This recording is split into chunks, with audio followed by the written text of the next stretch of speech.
આજે મુખવાસ બનાવું છું. આપણે બધાના ઘરમાં મુખવાસ તો કોમન હોય જ છે, રાઈટ?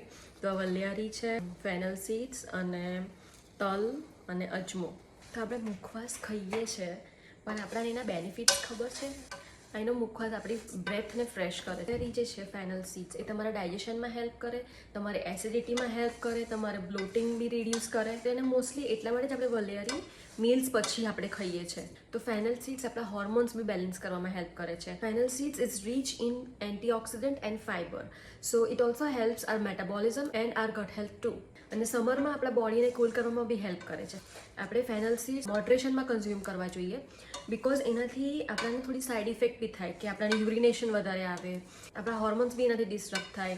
અને આપણને કોઈક લોકો મેડિકેશન્સ લેતા હોય છે, લાઈક બ્લડ થિનર, એની જોડે પણ એ રિએક્ટ કરે છે. Sesame seeds is rich in calcium, so this is excellent for your bone health. તમારા બોન હેલ્થ માટે સેસમી સીડ્સ બહુ સારા છે. And sesame seeds is also rich in magnesium, phosphorus and zinc, which helps in your metabolism and your immunity. Sesame seeds also has good fat, જે omega-6 છે, which is very good for your heart.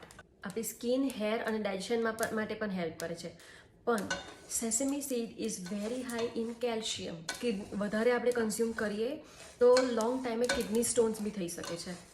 સેસમી સીડ્સમાં ઓક્ઝલેટ્સ હોય છે, જે natural compound છે, જે આપણા nutrient absorb જે કરતું હોય આપણા બોડીમાં, એને એ રોકે. સો આપણે લાર્જ અમાઉન્ટમાં કન્ઝ્યુમ કરીએ સેસમી સીડ્સ તો પણ આપણાને મિનરલ એબ્ઝોર્પ્શન ઇન્હિબિટ કરે છે આપણું, અને આપણા ડાયજેશનને પણ ઇમ્પેક્ટ કરે છે. મુખવાસ ખાઓ, પણ નાસ્તાની જેમ ના ખાઓ.